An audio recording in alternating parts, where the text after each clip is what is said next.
If you've been walking around feeling like you're behind in life, like everyone else is moving forward, but somehow you're stuck, let me stop you. You're not failing, you're comparing. And comparison doesn't just make you feel behind, it literally changes how you see yourself. So today I want to help you to quiet that noise, not by forcing positivity, but by helping you to see things more clearly and, most importantly, accurately. You know, I chose this topic today because it has come up pretty often with my most recent coaching clients, where they find themselves just comparing their lives to everyone that they see on Instagram, Facebook, TikTok, Snapchat, all of the socials. And I've just noticed how negative of an impact that this is having on their lives and how much time they're wasting thinking about, oh, that person's much prettier than I am. That person must make so much more money than I do. That person's so much more confident than I am. That person's so successful compared to me. You know, and is that really true? So we're going to break that down in this video, talk about the why we compare ourselves, and ultimately get to tips to help you to stop comparing yourself and get your joy back again.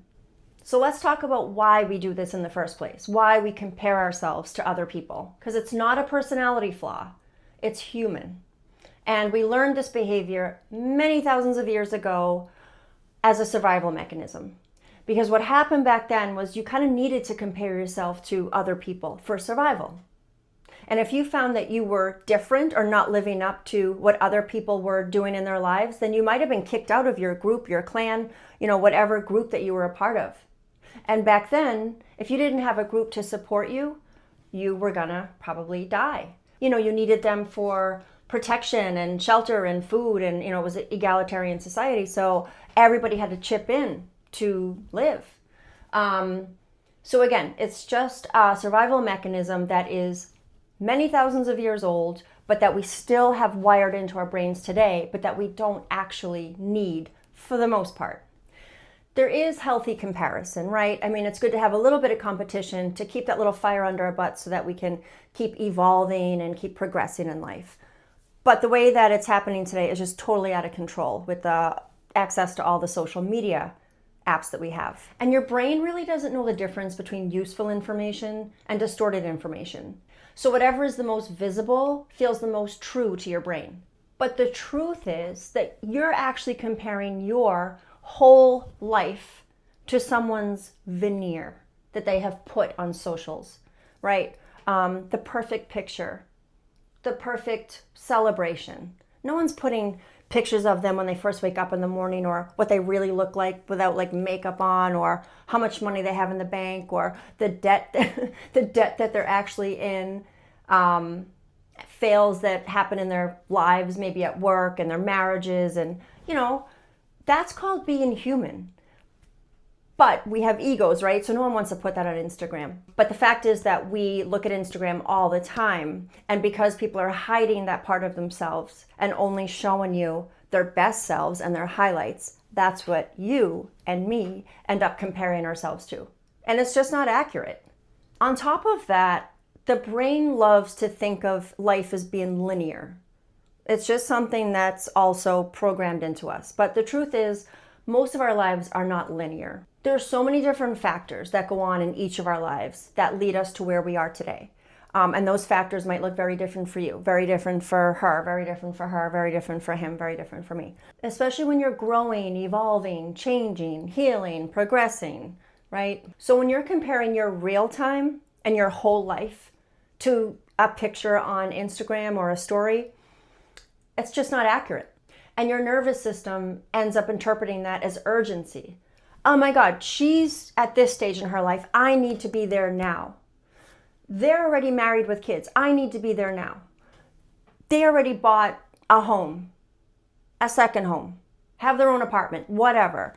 I need that right now because they have it.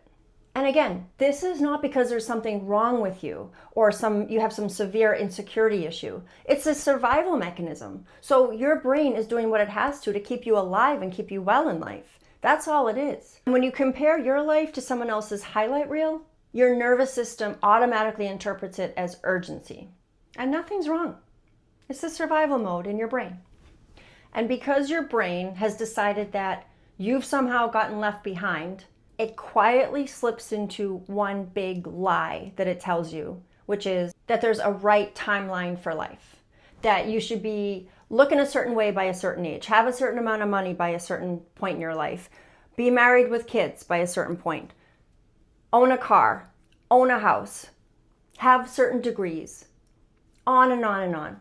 But in reality, behind only exists if there were one path in life. Behind assumes that you've started off with the same support and the same resources as everyone else in the world. It assumes that progress is linear, that life moves forward in these neat, predictable steps. But as we know, life just does not work like that. Growth has pauses, sometimes a lot of pauses. Healing, whether it's spiritual, mental, physical, feels slow on the inside. And life's redirections can feel like total failures. But remember that a season that might feel unproductive is probably actually doing something really powerful for you. You might be mentally developing, emotionally developing, spiritually developing, maybe physically developing, who knows? But we're all in different seasons. And remember, right, just because things don't look like they're changing and feel like they're changing, they are changing. We are always growing, developing, evolving, spiritually, mentally, physically, all the things, right? So you can probably look back on your life at a phase that it felt like not much was going on, and then look ahead 1 year, 2 years, and say, oh my God, I was only being prepared for the next thing that was ready for me in life, or the next opportunity that came for me. So it's really helpful to keep that in mind. And I like to compare our lives to that of plants and trees, because we're all living things, right? So for example, right now I am growing peonies, the little flower. Do you know that it takes 3 years for a peony to actually bloom its flower? But I'm in the process right now of just trying to have the little seed sprout. So I have it in like a baggie with a moist paper towel, and I literally put them in the baggie upon some advice from someone who knows what they're doing with plants. So I put them in the baggie in September. It is now December, and I'm just now seeing sprouts out of just a couple of the seeds. And it's like out of nowhere, some of them sprouted like maybe that much, like an inch, inch and a half. And some of them have not sprouted at all. They're on their own time. But I bet you they're not sitting in that baggie saying, well, he sprouted, how come I'm not sprouting? I need to sprout. No, they don't have crazy brains like we do. They're just existing. And what's going to happen is they will eventually sprout when the time is right for them. But I could compare that to clover, which I've planted in my backyard. And I will plant a clover seed, say on a Tuesday, and by Thursday, it's already sprouting. But I guarantee you that the peony seeds are not comparing themselves to the clover seeds and sitting there saying, well, I'm left behind. I'm doing something wrong in life. Why aren't I sprouting in 3 days? No, because they're completely different seeds, completely different plants. Just like us humans, we have all completely different fingerprints. We are completely individual from each other.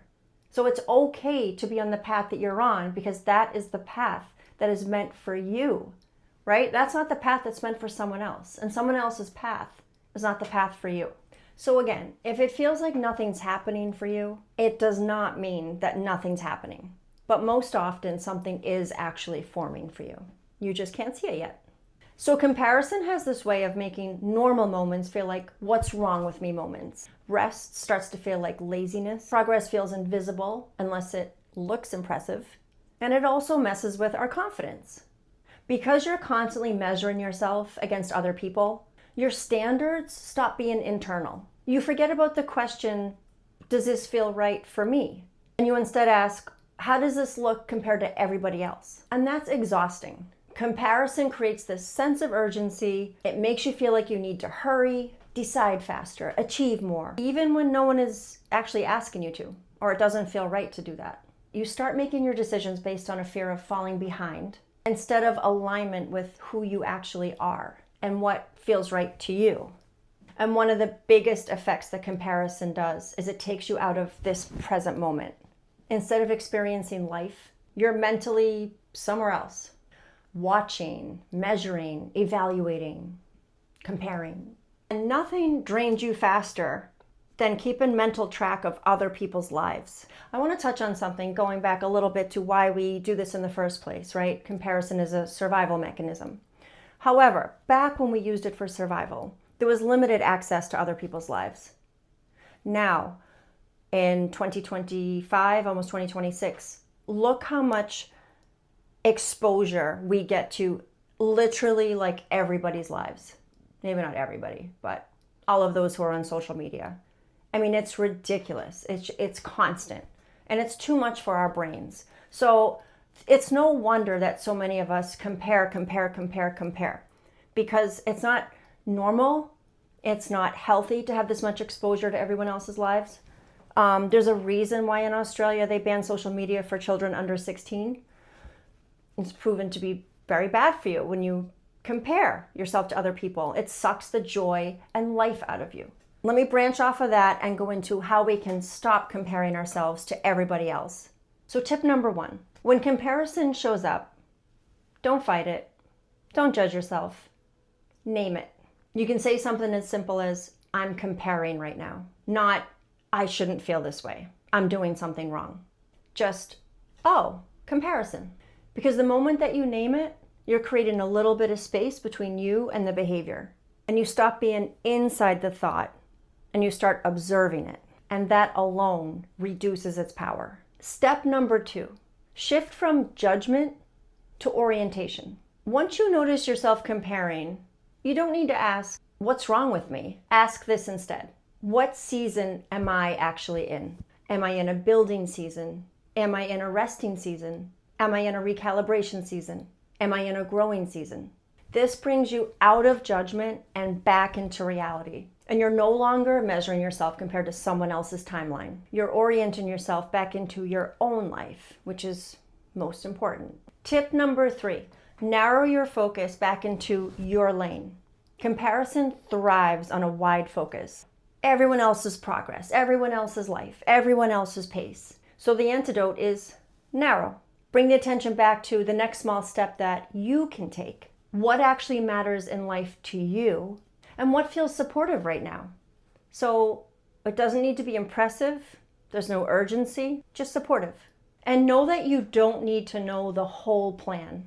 You just need to stay in your lane long enough to hear yourself again. If you've been feeling behind, feeling uncertain, feeling like you're not on the right path, there's a good chance you're not failing. You're just comparing. And comparing has a way of making perfectly normal seasons feel like something is wrong. But nothing's wrong with you. You don't need to catch up. You don't need to prove anything. You don't need to be anywhere other than where you are in this moment. The moment you stop measuring your life against someone else's timeline, you give yourself permission to live your life and enjoy your life. So the next time that familiar habit of comparison shows up for you, pause, ask yourself, am I actually behind or am I just comparing again? Because when you come back to your own pace, your own values, your own season, things start to feel quieter, calmer, and much more enjoyable. So I hope that this resonated with you. Please take a second to hit the like and subscribe. It really helps out the channel more than you know. And leave a comment. I always love hearing from you guys. I'll see you in the next one.